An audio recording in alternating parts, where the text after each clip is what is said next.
Well, Jeff, it's the last week of spring here. How was the workout today? A little humid, a little muggy. It got to our receivers a little bit, but we pushed on through it.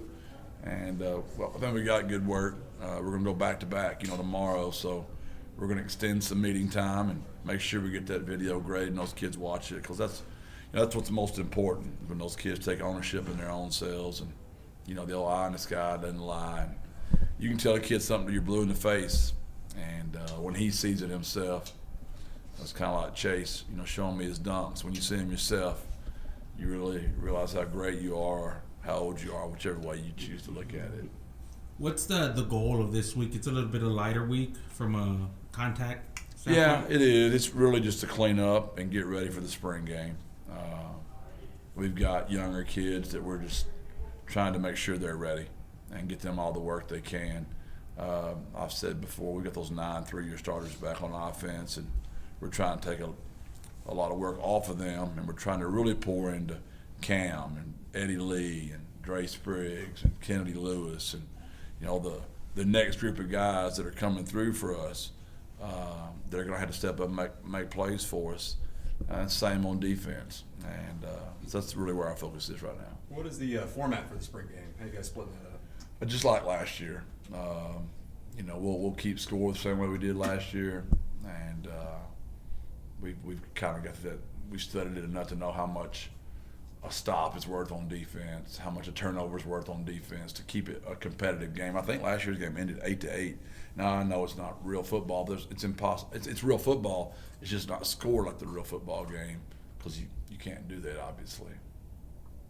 You going to be doing any live periods? I know we talked about last week some of the injury situation. No, it'll be thud and tag, which always favors the defense. But it does show the beauty when you make every single tackle, how hard it is to score. Because when you play thud and you play tag, that means you're saying the defense made the tackle, right? And I'm the one that blows it dead. So as soon as I see it, I kill it. So there's a lot of third down situations, which is good, because you don't want to get out there and run the ball as much as we do in a game, in a scrimmage. So we'll be way heavy pass just to keep bodies from banging in. Because even though we're saying it's not live, it's thud and tag, O-line and D-line, that's live every play. So it's kind of a misnomer when people hear that. It's only not live to the ball carrier. Everybody else on the field's live. The blocking on the perimeter is live. The quarterbacks are obviously dead. Frank hates that because I'm going to call it dead, right? Sometimes I'll let him get out because it's good for our DBs to play a scramble ball, and I had to hang on to their guys, but not let them get away from them. Are you guys doing a lot of first team versus first team? You're going to kind of mix it up? How do you want to look at it? It'll be like last year a lot, ones versus ones, some one versus twos. We're out of the threes business right now. We could do threes in scale in those type of situations, and we might do a little bit of that this year as well. We're trying to really pull back on our ones. That situational thought, is that maybe the most important thing in a spring game, or how do you view that? It's a great question. I'm really challenging my own self right now. Is what should the spring game really look like? Because I think things have changed, right? Things are different. There was a day where this was a huge eval, and you put it out there. This is going to be your next year's team. With the transfer portal, who knows? When we do those exit interviews, are 10 guys going to walk in and say, I know I can go play at this school. I can't play here. So now we're bringing in guys, and what is that supposed to look like anymore? I even talked to my staff. Should we change the way we do it? Should it be, the kickers having a kickoff, and quarterbacks having some type of throw off, and should the O-line play the D-line and some type of tug of war and stuff? What should spring game look like anymore? I really don't know. We're going to do it like we've been doing it, which is a scrimmage format, very similar like our last 3 Saturdays have looked. It's not going to look very much different than that, with the ones not getting more than 15 reps.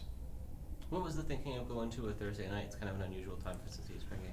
It was just the awkwardness of Easter and how to manipulate that and be sensitive to people's beliefs and time with their families. And I wanted to get at least 3 practices done before spring break.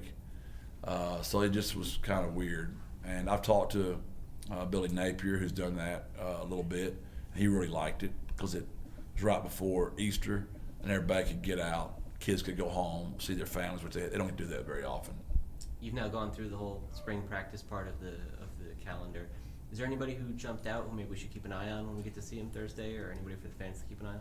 Well, the receivers really had a good day Saturday. You know, Kennedy Lewis, Dre Spriggs, Chris Carpenter. They had really good days. Eddie Lee had a really good day Saturday. Defensively, man, DeJuan Griffin's really come on, number 14. That's been exciting to see. Avery Morris has had a good spring.